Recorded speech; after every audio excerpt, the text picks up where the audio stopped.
Good morning, everybody. Welcome. This is House General and Housing, and it is Thursday, April 17th, all day.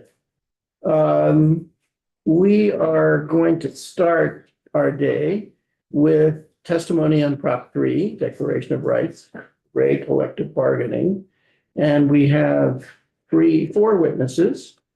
And so what I think I'll do, Sean, are you here? He's on. Oh, I am. great.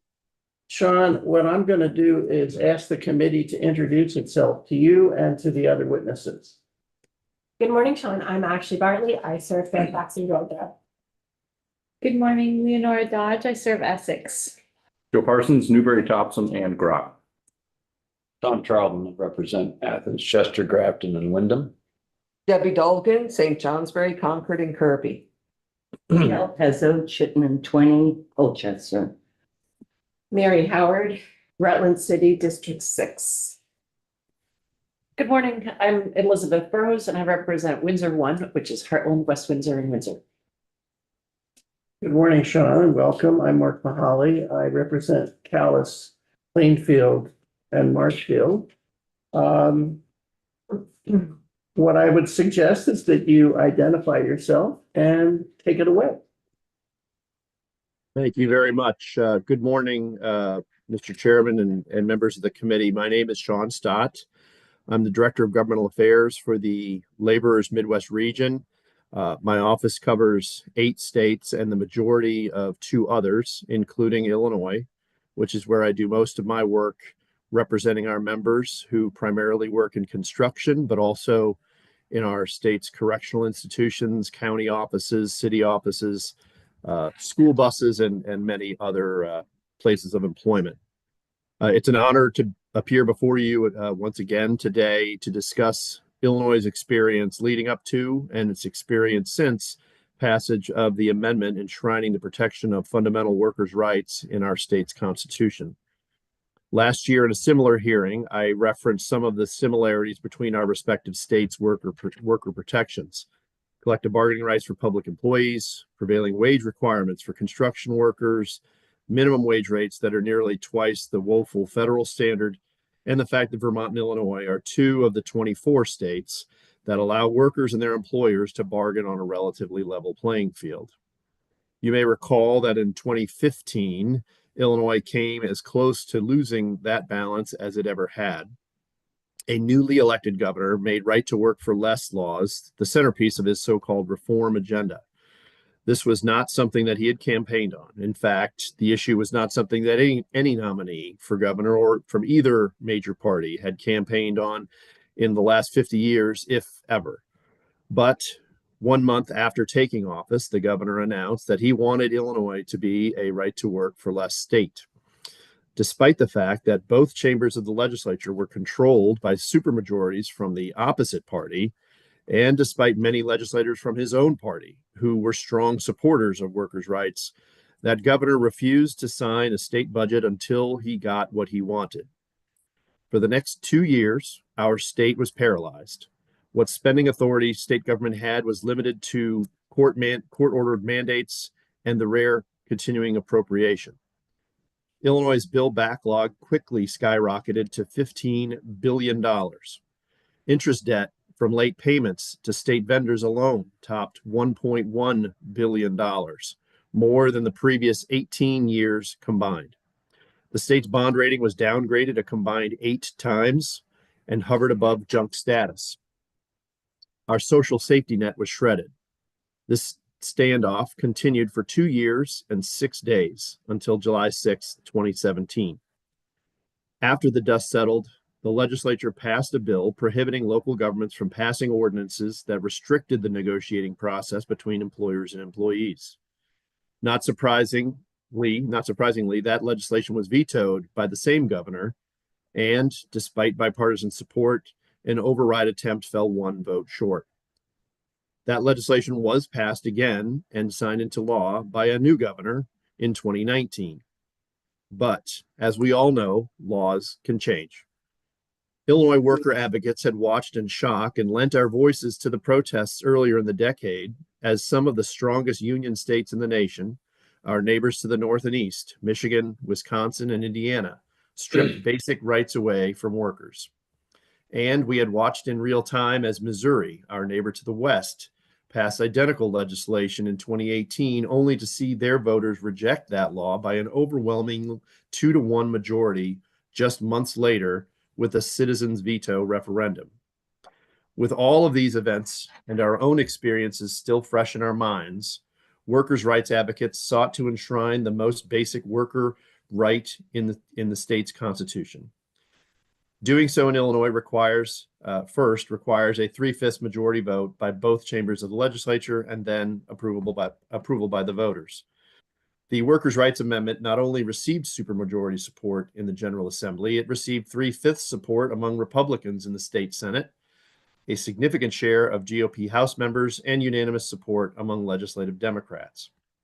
This level of support carried over to the voters as a whole, as nearly 59% of those who voted on the question in November of 2022 supported adding language that is virtually identical to the proposal before your committee today. It's been more than 2 years since the Workers' Rights Amendment has become part of the Illinois Constitution, and none of the criticisms of its opponents have come to bear. Workers have not been automatically admitted into unions. In fact, earlier this year, a decidedly anti-union quote unquote think tank posted a story on its website with the following headline: "Rapid growth in government jobs during 2024 did little to fix the downward trajectory of union membership in Illinois." While that slanted and misleading post cited annual data reported in the United States Bureau of Labor Statistics, according to BLS, Illinois ranked 15th in the nation with 14.2% of our workforce represented by union contracts in 2024. Though this represented a slight uptick from the 2023 report, our national ranking actually dropped a spot from 14th. In terms of rate of union represented worker growth from 2023 to 2024, Illinois' slight 0.6% increase was tied for 12th in the nation. Other states like Maine, plus 4.5%, Alaska, plus 4.3%, Oregon, plus 2.5%, Rhode Island, plus 2.1%, and Massachusetts, plus 2%, led the pack. States that do not have constitutional worker protections similar to those adopted in Illinois or under consideration here in Proposal 3. And just yesterday, the Chicago Tribune published a story outlining the challenges that workers have been experiencing since the passage of the Workers' Rights Amendment.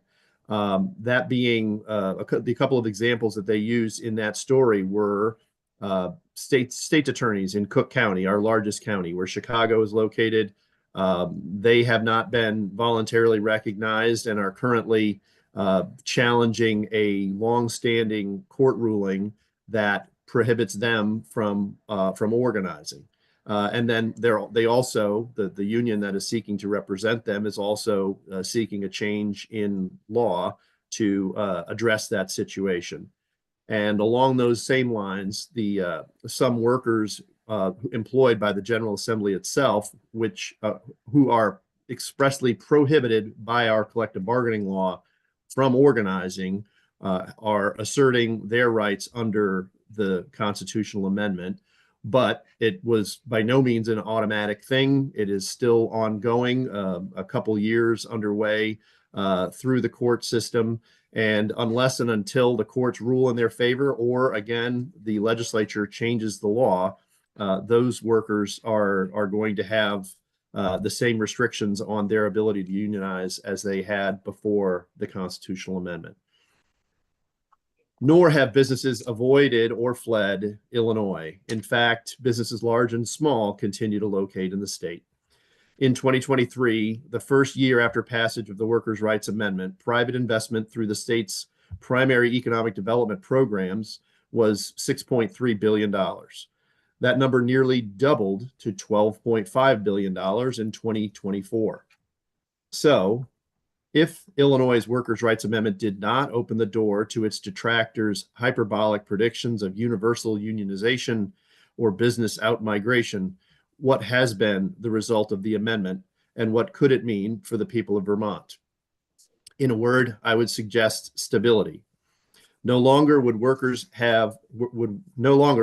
right to a strong and effective voice in the workplace be at risk of being a political football blown around by the winds of one election's outcome to the next. The people of Missouri spoke decisively on this issue, a state that by no means shares the same political ideology of Vermont or Illinois, but not all states have citizen veto provisions. It took nearly 12 years for Michigan to officially overturn its right to work for less law, which finally took effect just last year. The Workers' Rights Amendment is also a statement of a state's values. It says that a state places a priority on the protection of workers and that they will always have the ability to discuss with their employers issues related to their pay, their benefits, and their safety at work, and do so on a relatively level playing field. Once again, Mr. Chairman and members of the committee, it has been an honor to appear before you today. I encourage you and your panel and the Vermont General Assembly to once again pass the Workers' Rights Amendment and send it to the people, where I'm sure it will be approved in an overwhelming fashion. Thank you. I would be happy to answer any questions. Questions, please go ahead. Thank you so much, Sean. I had a question from testimony we had heard, I think at this point last week. All the days are kind of blending together, but specifically for Illinois, before this had been passed, what did certification look like for unions? For public employees? Yes. Yeah, we have a statute in Illinois that authorizes voluntary recognition, card check recognition for public employees, both educational and non-educational employees. We have two separate collective bargaining laws covering both of those groups of workers.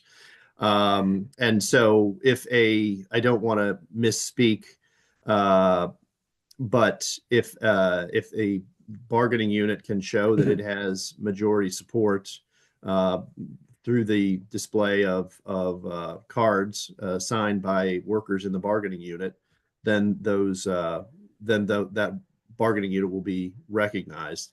Of course, there's also a process involved there to determine who is eligible to be in the bargaining unit and who is not, and so there is some back and forth over that to determine what the appropriate unit should be. But generally speaking, that's the process. And then of course we also have your standard electoral process amongst the workers if it goes to that. Okay, and thank you. And then so after the passage, has that changed? I think one of my concerns is how broadly the language of the Vermont Proposition 3 is. I just was wondering if how we certify collective bargaining units, if that would change. Yeah, I mean, I do not know the body of law that Vermonters have passed over the years, but our experience in Illinois is that things that predated the passage of the constitutional amendment were not overridden, but by virtue of the example I mentioned from the Tribune article, folks that did not have rights prior to the passage of the amendment did not automatically receive those rights on the day after the election. Again, I don't want to overstep. I'm not a lawyer, so I don't want to insinuate that, but I would assume that if there were to be any changes in any processes in Vermont as a result of passage of this amendment, that the General Assembly would have to effectuate those change via legislation. But I don't want that's been our experience in Illinois. Okay, thank you. That's very helpful. Actually, I want to just follow on with her questions. Specifically, is the ordinance in Illinois that defines the process by which a union can be recognized, has that changed since the passage of has the legislature changed that since the passage of the constitutional amendment? No, we've not had any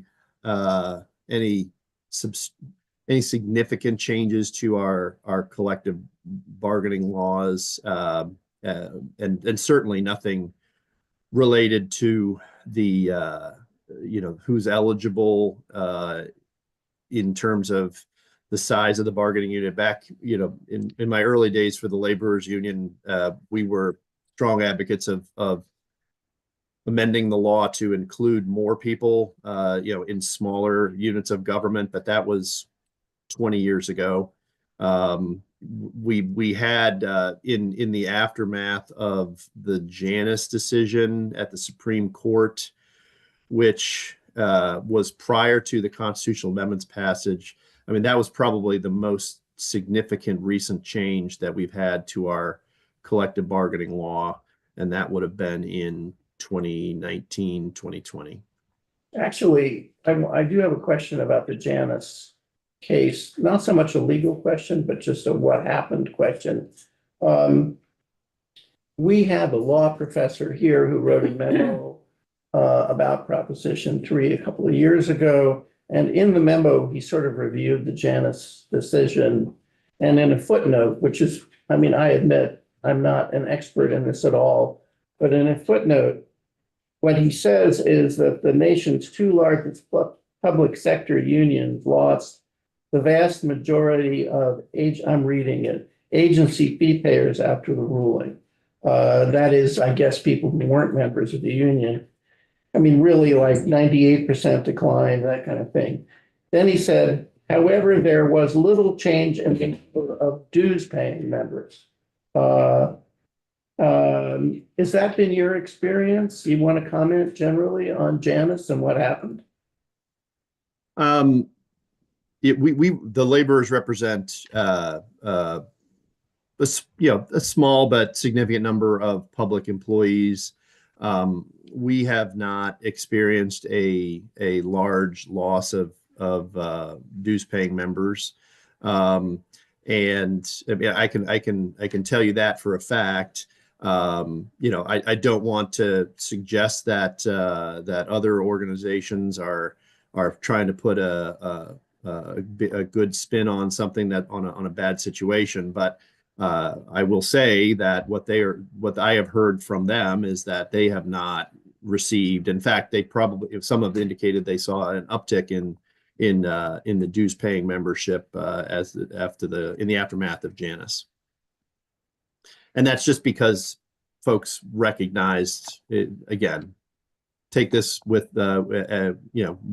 from its source, but they're indicating that people recognize the value of the representation that they were receiving and wanted to contribute to that. Other questions from members of the committee? Well, thank you so much, Sean. Appreciate your testimony. You're welcome to stay with us if you like. I appreciate that. Better things to do. Well, I have an appointment a little bit, and I just got a notice that my computer's going to reboot in 2 minutes and 47 seconds. So I should have taken care of that. My apologies. I think of labor. Thank you. Thank you very much. Have a great day. Okay. David Mickenberg, you're up next.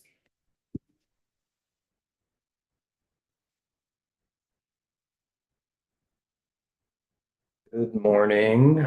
For the record, my name is David Mickenberg. I'm here on behalf of Working Vermont, which is a coalition of public and private sector unions in the state, as well as here for the Vermont Building Construction Trades Council, which represents the unionized construction trades. Here to mostly answer your questions, but have a few opening remarks, starting with to strongly encourage you to support Prop 3. I've practiced, just so you know, as an attorney an advocate for labor unions in Vermont for about 2 decades now. That's included helping with organizing efforts, sitting in on collective bargaining sessions at the bargaining table, working on grievances, and advocating in the legislature for working Vermonters. My perspective, PR3 does 3 very clear things. It codifies in our Constitution the right to organize a union, a right which most and the vast majority of Vermonters currently have, either through federal law or state law. It codifies the right to collectively bargain, again, a right which the vast majority of Vermonters currently have through federal or state law, and it prevents the passage of so-called right to work laws in Vermont. As you heard from Sean, when something is not enshrined in your Constitution, those rights can be threatened, and we'll hear testimony from others about what's happening around the country right now in terms of the threatening of the right to collectively bargain for teachers, for firefighters, for police officers. The support for these principles through last year and this year have been tripartisan. We've had overwhelming support in the Senate for the passage of this constitutional amendment, 29-0 last year, 29-0 this year. And the House passed this amendment with overwhelming tripartisan majority last year. I think there were 8 votes against it. I could be incorrect in that, but something along those lines. From my perspective, PR3 would ensure that Vermonters' current labor rights, the laws that we have on our books now, are not eroded by future political action to the extent possible under state law. And our goal with PR3 is to ensure that whatever happens on a federal level or in other states, that we know that Vermonters now and into the future will have the choice to exercise their right to organize. And once they do organize, to not have their decision to organize undermined. So like the Reproductive Freedom Amendment, which allows for choice, but does not mandate what individuals may choose, PR3 would not, as Sean mentioned in Illinois, and I agree, would not automatically make every worker in Vermont a member of a union. I just want to give an example of how difficult it is actually to organize. We could pass, and hopefully we will, encourage you to pass this amendment, put it to the voters and have voters approve this, what we think will be overwhelmingly. But even in that instance, even for those that have the right to organize now, organizing is not easy. For instance, this body years ago passed a law to allow childcare workers to organize. Childcare workers, the unions that wanted that to happen, lobbied for that to happen. It's on the books currently. Childcare workers could be unionized in the state of Vermont right now. There was a campaign that a lot of resources went into, and the childcare workers decided they didn't want that. That would be the choice of the workers. So the right to organize doesn't mean that people automatically organize. It's up to the workers to come together to decide whether they want that or not. This amendment, from my perspective, is very clear in the reference to employees' right to organize or join a labor union. What that means is if you're not an employee for the purpose of collective bargaining under current law, this law would not automatically make you one. And to be clear, not every employee, and I put that in quotes, is entitled to the same rights under Vermont's labor laws. For instance, an employee for the purposes of being covered by workers' comp statute, our workers' comp statute, is not necessarily an employee for the purposes of unemployment insurance. There are different definitions of employees in our law. So there has been an implication that if you're an employee, you're automatically covered by this. That isn't, I would say, no, that's not the case. There are clear distinctions in the law as to who is an employee under each category. For instance, in the workers' comps, in the UI statute, they have the ABC test to determine who is an employee. It's the nature of the business test in workers' comp. So I do not agree with others' interpretations and implications that if Vermonters choose to pass this bill, that every employee in the state of Vermont would automatically gain the right to organize or bargain. Can I interrupt? Sure. Because that's actually one of my questions. Sure. Really quick, I supported this last year. I'm planning on supporting it again. I just want to make sure I understand. And so, as I had mentioned in my last question, the language itself is really broad. So right now, somebody who is in a managerial, who has access to confidential information may not have the right to join a bargaining unit. Yep. Do you see this language or the passage of Prop 3 changing that? I don't think it changes any current statutory exemptions right now.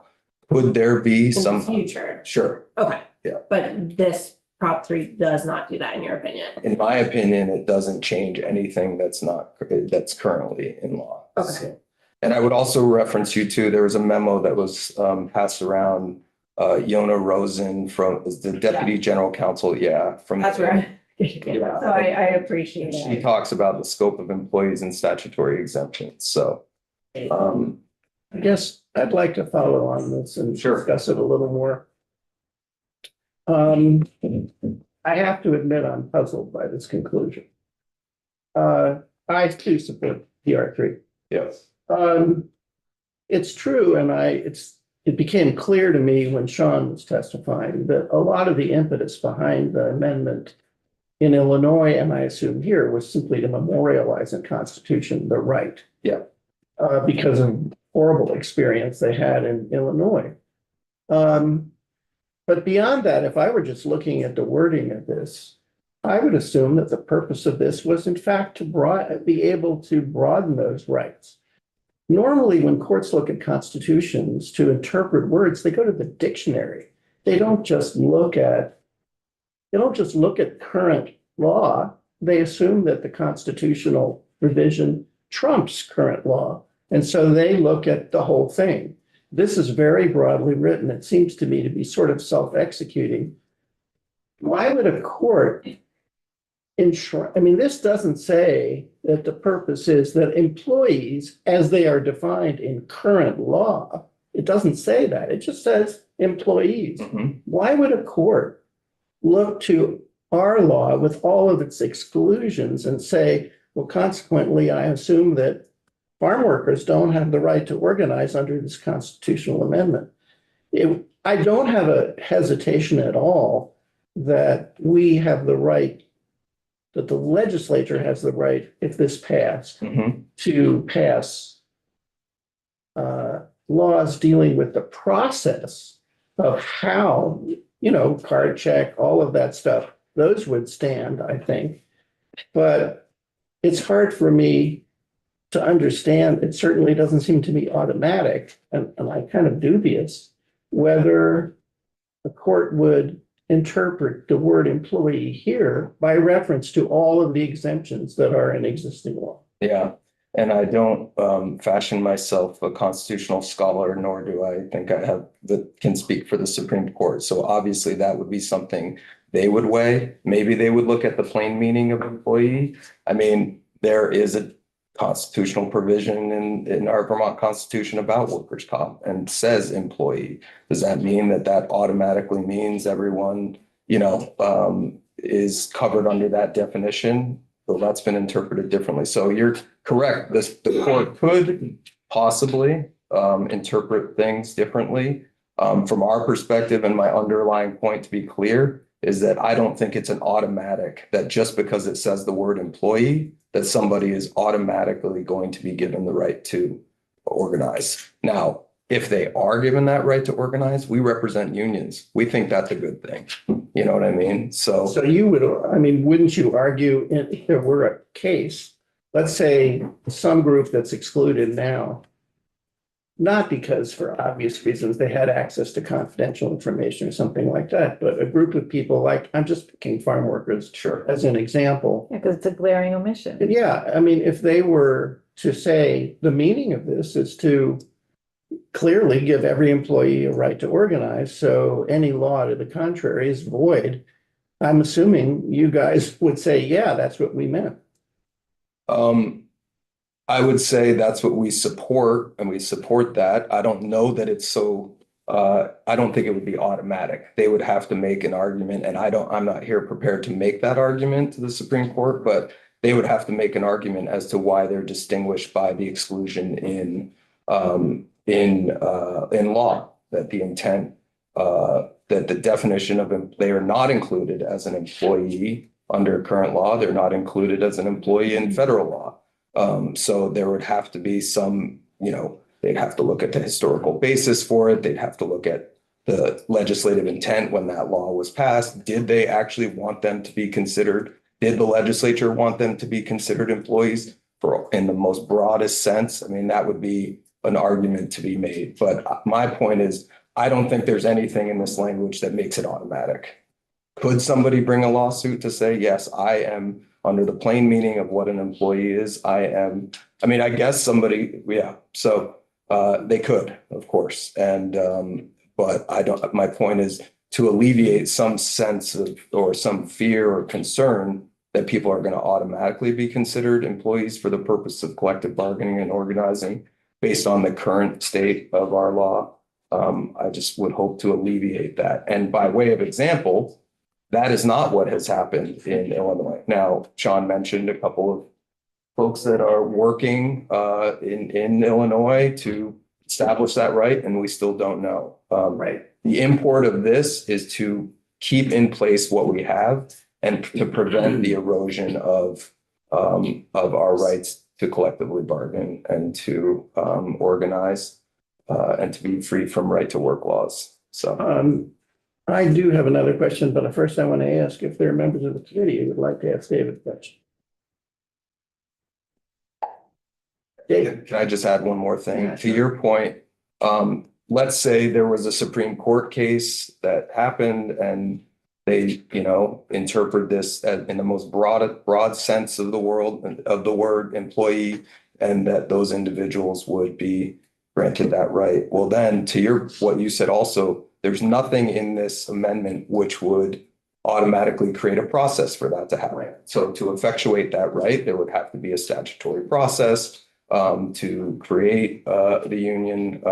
Certainly, there's nothing that, even if the Supreme Court were to rule that farm workers or others that currently don't have that right to organize would be allowed to, it would also be up to them to decide whether to organize or not. And I'll just make a point to that.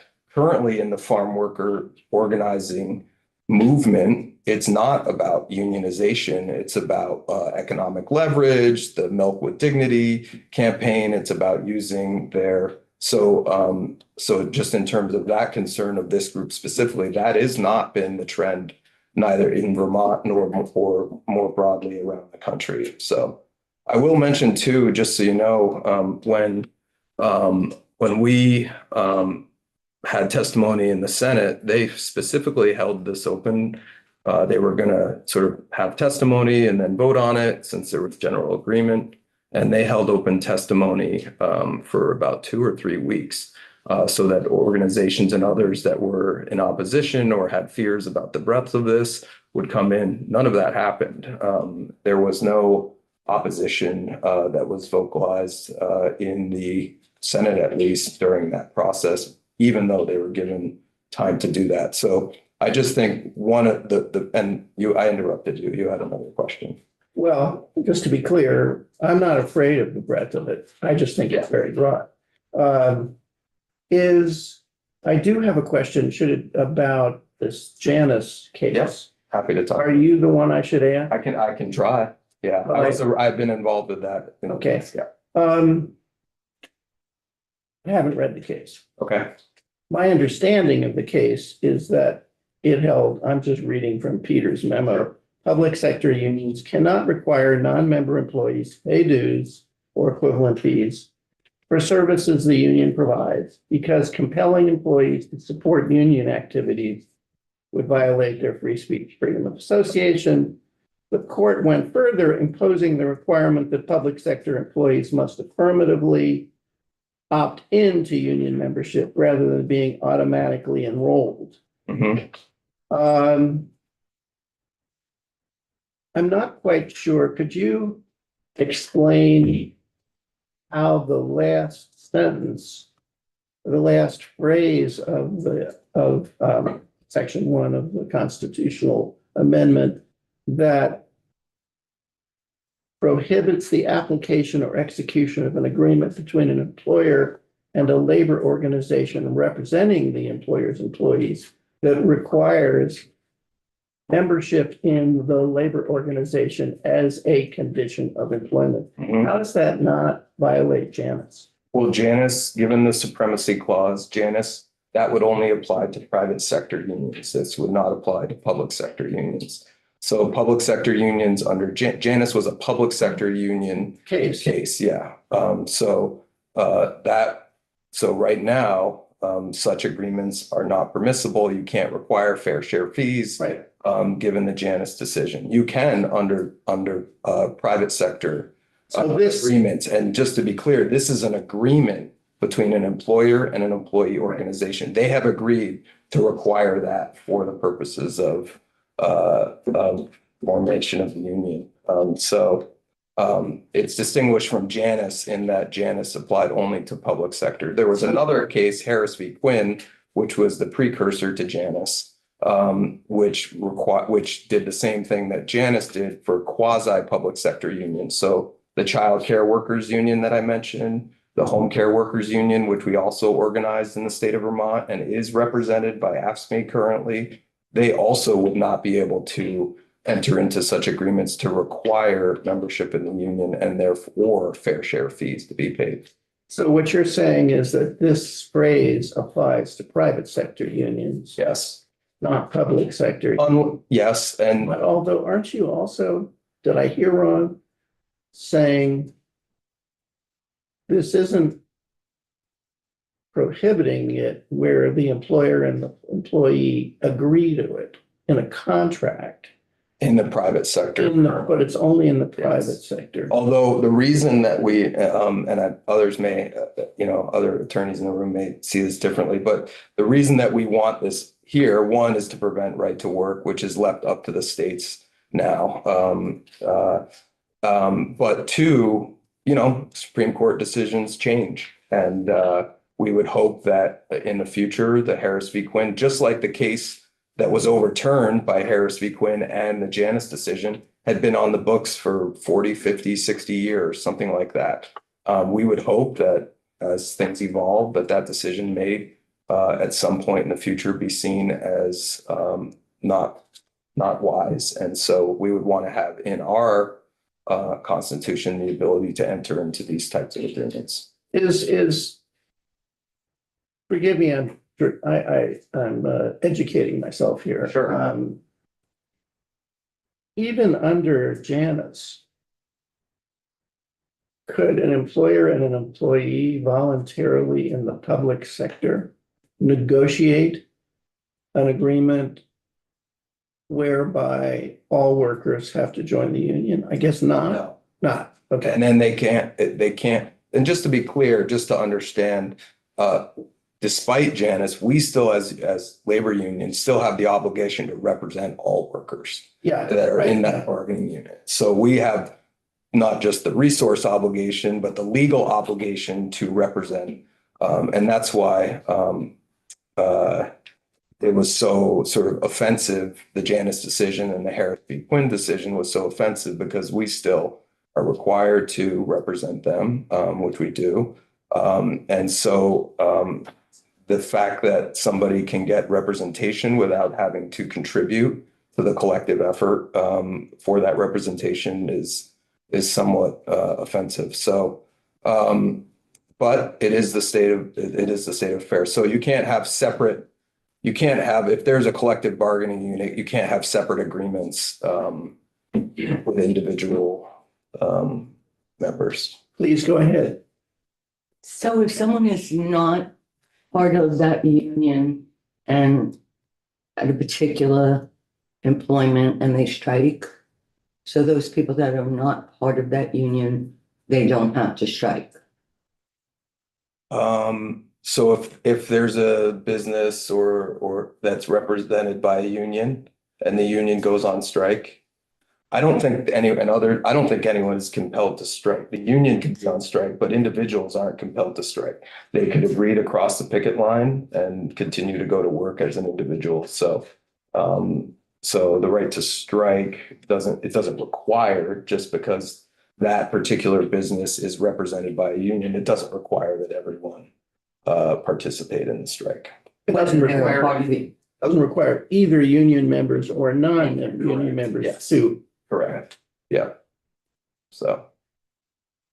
Are there questions of David before we let this poor man go? I have a few other, I mean. I've got more. Go ahead. Just a few other remarks, just to make put an emphasis on the point. So. Actually, we have the time, so take. Okay, good. As I mentioned, the primary purpose of Proposition 3 is to not allow for the diminishment of the rights Vermonters have to organize, collectively bargain, and be free from so-called right to work laws. For those of us in the labor movement, we think codifying those rights is a good thing for workers, a good thing for employers, and a good thing for our economy. Just want to quote from a 2001 report by the Economic Policy Institute that spoke about the benefits of unionization. They said, unions are not only good for workers, they're good for communities and democracy. There is a correlation between higher levels of unionization in states and a range of economic, personal, and democratic well-being measures. In the same way unions give workers a voice at work with a direct impact on wages and working conditions, the data suggests that unions also give workers a voice in shaping their communities. Where workers have this power, states have more equitable economic structures, social structures, and democracies. And I've been in this committee in the past and talked about the trends around support for labor unions. So heartened by last year's vote in the House and the Senate, so heartened by this year's vote in the Senate, and generally, from a societal perspective, labor unions, bipartisan, tripartisan in this state, but labor unions from a bipartisan, tripartisan perspective here are trending higher than they have in decades. And so just want to strongly encourage you to support Prop 3 in this committee and on the floor, and happy to continue the conversation, answer other questions here or into the future. Thank you. It's no secret how passionate I am about this, and I think you really articulated many of those points, so I appreciate it. For me, I feel like there's no better time than now. We have in a sense of urgency that we support our working Vermonters here and with our values and show our state how strongly we believe in that. And I think that for me, that's what is most important, is that we make sure that we have this so that the future is so uncertain right now. And this is really important to get across the line. So I appreciate how well you articulated the points and urgency. Thank you. Thank you. Other questions by the committee? Other statements, questions, thoughts? I had a statement, yes. Okay. David, thank you so much. Thank you. All right. Thank you. Unless you have pressing business, you might want to hang around. Oh, I'm gonna be here. Yeah. Well, Andy's around. that way we can pull him back in and answer a question or something. Christopher Doobie? Yes. Good morning. Good morning. Well, you saw the committee introduce itself. I did. You can remember, but I'm terrible with names. there won't be a quiz, right?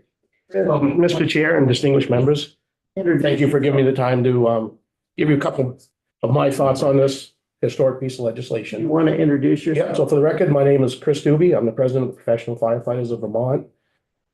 Recently retired from the Hartford Fire Department, almost 33 years there.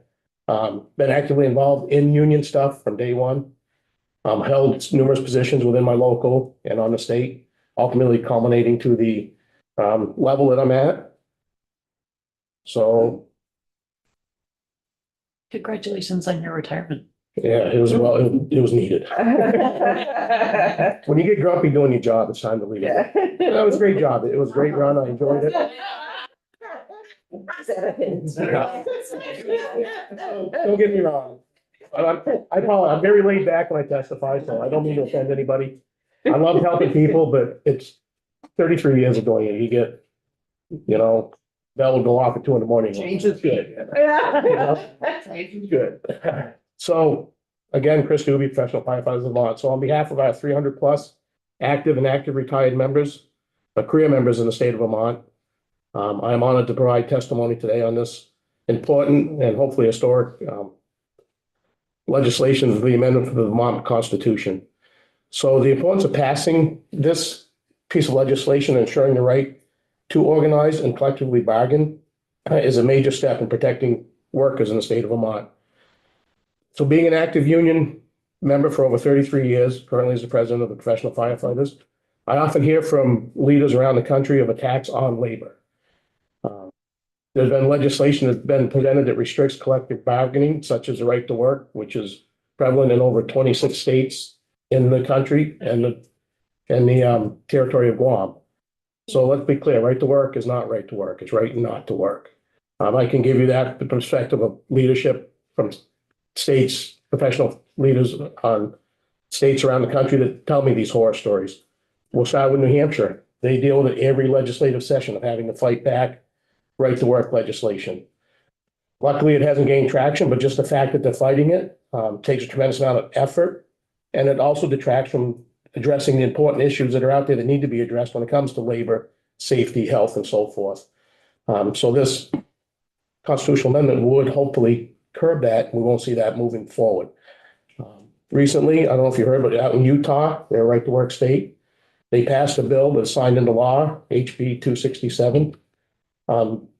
That prohibits public employers from recognizing public sector unions as bargaining units, and it prohibits them from collectively bargaining to enter into collective bargaining agreements. So in the state of Utah, that bill said that, Local 2905, the Hartford Career Firefighters cannot negotiate with the town of Hartford. They're banned from doing it. They're forbidden from even being recognized. It also went on to exclude new members of the unions from obtaining retirement benefits under the public employees pension system out there. So it essentially gutted public sector unions. My colleagues out there, yes, sir. Let me just ask you a question. If you don't know the answer, we'll get it from somebody else, but in a right to work situation, the union, let's say there's a contract, the union has a contract, it's a right to work state. David testified, the union, when they negotiate, let's say wages, hours, whatever, those apply to both members of the union and non-union members, right? So generally, that's correct. Assuming Yeah. if they're the same level of employee and et cetera, they would be covered. So I can give you the perspective from Hartford, where I work, and generally that's correct. So if we negotiated 2% COLAs, everybody in the town at 2%, Right. not just the firefighters. Right. My wheelhouse with the firefighters, so we're pretty fortunate in the IAFF that we have 100% membership. Whenever we have an election, it's usually 100%. Yeah, right. We don't deal with some of these other issues. We're a very proud union. We're also a very bipartisan union. We work on both sides of the aisles. We do what's right for people. But to answer your question, yes. So it's pretty common to see that when the union negotiates it, that all like with the fire department. So the fire department negotiates pay steps. Generally, the deputy chief will get similar stuff, even though they're not in the union, based on that. But I'm assuming, but I don't know, that in these ordinances, they don't allow a workaround of a union to say, we're going to negotiate only on behalf of our union members, and that anybody else who wants to have a contract, they can work it out themselves. So, and David will be more versed in this than I am, but I've known at any training I've taken through the IAFF. So we have a duty to represent anyway, whether you're in the union or not. Obviously, probationary employees is a different ballgame, but we still, even though they pay dues, we still advocate for them on a sense. But if you are off probation and you choose not to join the union, we do have to represent them. Now, I gotta be careful, because so what degree does it come that you do have to represent them? Is where the gray area gets. But we are forced to say, yes, this individual, we felt that he was wronged on his overtime. So we have to go in and fight for that person, even though they did not pay any fees to the union. Okay, thank you. And it goes the same. Like I say, luckily on my side in the state, I rep all the unions. I represent 13 career departments. They have 100% participation. That's not to say that in other states of the country, that's not the case, but yes, if they advocate and they get 4 steps over a 4-year, everybody gets it, whether you're paying their dues or not, unfortunately. So Yes. So what's the, for the people who don't pay the dues? Mhm. What is the difference as far as benefit for those? It's you get the equal? same, yeah, yeah. So when we negotiate, for instance, like I say, I'll use Vermont as an example. So when we negotiated to go into Beamer's Group D, decent retirement system, better, better pension because it's only age 50 and 20 years, all people get that. So whether they're paying that dues or not, they're getting that retirement benefit. When we negotiate healthcare, they're getting that benefit. Then why would anybody want to pay the dues and why would anybody want to join that union if they're getting the equal? Yeah, I mean, that's a challenging question. I don't think I have the answer. I have an opinion on it. I believe strongly in unions. And I get front of my testimony, I tell you that if it weren't for unions, you wouldn't have a 40-hour work week. You wouldn't have paid time off. You wouldn't have the benefits you have out there. You wouldn't have child labor laws. A lot of your health workplace safety came from unions fighting in the early part of, the 1900s, saying, hey, this is just unsafe. There's been a trend back and forth. It's almost like a pendulum, I think, that one time unions really big and all of a sudden you get a sway that goes the other way. And now, a lot of people say, why do I want to pay union dues? Why do I want to belong to this? I can tell you from day one, I pay union dues, even though I was on probation. I felt it's important to have a say in my work, to have that voice heard. Whether you win or lose, that's irrelevant, but at least your voice is heard. But the person that hasn't paid the dues has a voice as well. They not yes and no to a degree. I mean, you have, like I say, you have a duty to represent them because they're part of that. To what degree you do that gets into a gray area. And I would assume they don't have the right to control or vote. Yeah, exactly. So the union's like That's negotiating a just contract. the vote, that's Yeah, it. no, that's, Yeah. well, if the union's negotiating a contract and then the union negotiators bring the contract back to the membership, I would assume if you're not a member of the union, you don't get to vote yes That's or no. If the That's union right. is. That's 100% correct. Yeah, they don't vote on what the issues are, how we ratify the contract. Again, I'm probably not the expert in this. I have an opinion. But like I say, the firefighters union has all done 100%. There's probably other people out here that, with the labor and stuff that deal with that a lot more than I do. Yeah. We've always prided ourselves on that. We kind of educate our members from the first day they get hired. One of the important things that came out of Janus was the legislation that we were successful to pass in the state that mandates that we unions have a time block of 2 or 3 hours during an orientation week specifically to let them know what a union does. Why it's important to be part of the union. What has the union done for you historically? And that's where we sell our side, on the local side, what has the state done? What has the local done? And it gets buy-in from the younger members. They say, well, I want to be part of this. I want to be part of this movement where we're fighting to get presumptive legislation for our members or safer work conditions and so forth. So it comes down to selling it, but there are states out there. I hear it all the time that there are members, and Janus was one of those where, and I don't hold me true to this, but I think the base of that had to do with union dues and political action. Taking your dues and whatever, $2 or $3 of that going to political action. And that, as you can see, the bill changed dramatically from originally what was proposed to what it ended up being. So a lot of it just comes down to us educating them on, what is the importance of the union. Luckily, we haven't just approached that yet. Our people say, now I'm not going to join the union. So. Thank you. All righty. You have a question? I do have a question. It might be silly, because I've never experienced it, but what would happen if brand new firefighter and they say, I don't want to join the union? What would happen? I can't answer that. I mean, obviously that's their prerogative. Mhm. Fortunately, we do a good job educating our members. They see the benefit of being part of that. And for the most part, we've never had that issue in this state. I can certainly do some research and ask if other states have had that, but in this state, we've been fortunate. Like I said, a lot of it comes down to educating our members, and a lot of it is having that piece of legislation that was passed after Janus, where it afforded the union to have 2 or 3 hours of time during that first week of orientation to let them know, this is what the union is.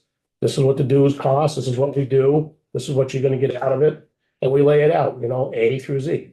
We fight for your better wages. We fought to get you better retirement, better healthcare, safer clothing, whatever it may be. Gail, just for your information and the committee's information, in this footnote which is part of the record, Peter Teachout's memo. Peter Teachout's the Vermont Law and Graduate School professor who was asked to advise maybe the Senate committee 2 years ago, and he's written a memo. Is that memo posted? Peter? I don't see Okay, it. we'll post it.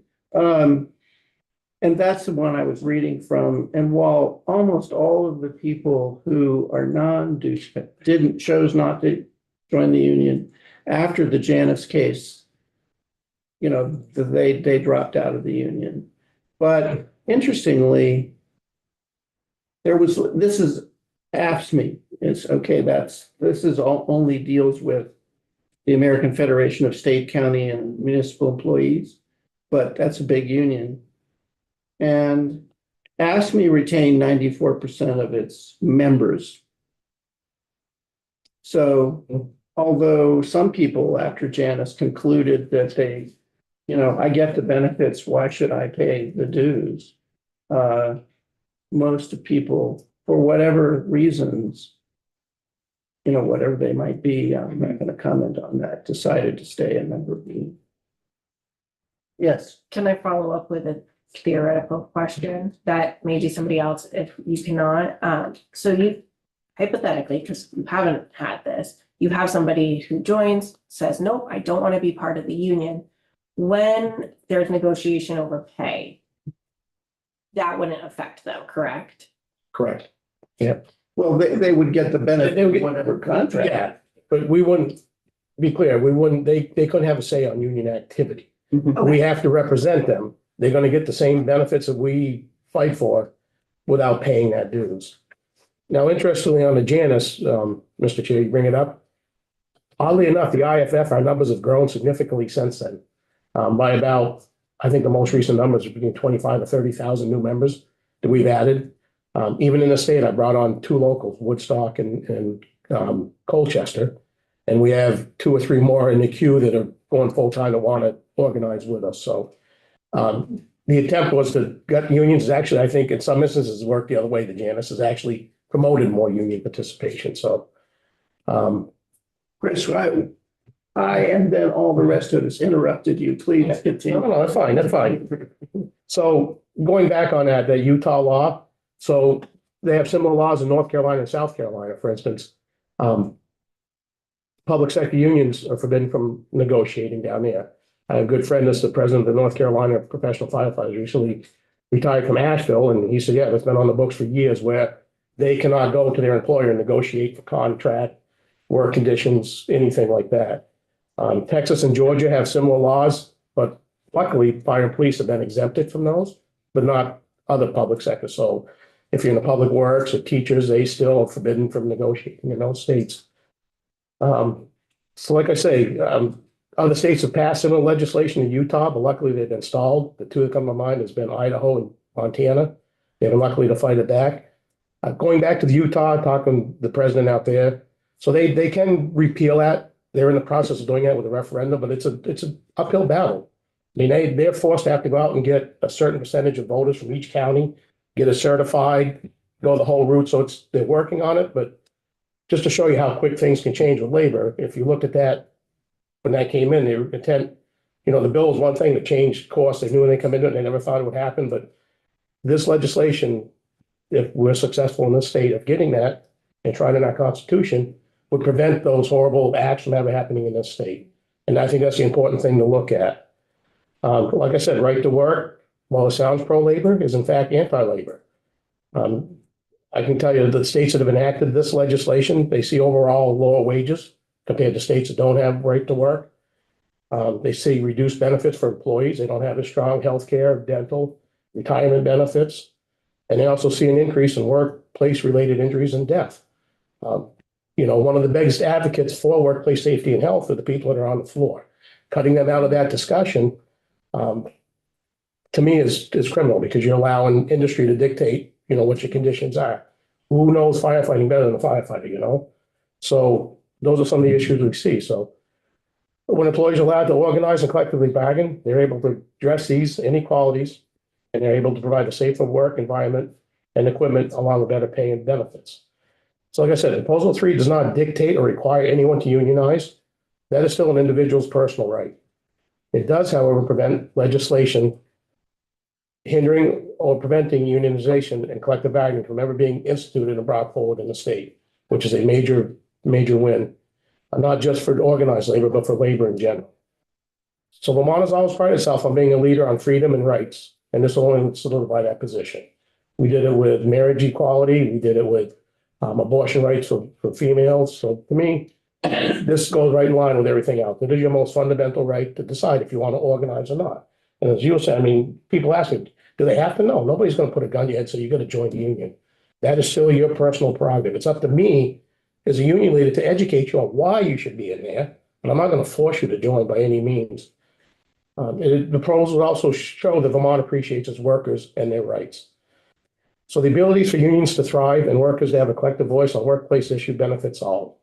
Like I said, historically, this voice has addressed and promoted many positives for workers. Reduced work hours with the current 40-hour work week that a lot of people see. Not the case of firefighters. We're still under FLSA. Federal workers do a 96-hour work week for firefighting. A lot of municipalities still do a 56-hour work week. We are working on that. You see workplace safety improvements, which included child labor laws protecting, what we currently have for our children working. They improve benefits such as health and dental care. So in closing, I want to thank you all for the time to speak on this historic and important piece of legislation. And hopefully in the very near future, I'll be able to brag when I'm at my state provincial meetings about how Vermont is enshrined in this Constitution, the right for workers to organize and collectively bargain for the conditions of their work. Yes, thank you so much. Do any members of the committee, before we let them go, any members of the committee have questions for the guy? Here's your shot. Yeah, come on. I got thick skin, so Okay, thank you for your time. And as any questions, feel free to reach out to me and hopefully I can answer them. Great. Thank you very much. Our next, I'll tell you what, I think what I'm going to do, Rebecca, are you here? Would you mind waiting a little while we take a break? Thank you. We've been at this an hour. Let's take a break, 10 minutes and be back here at 10:15. Okay?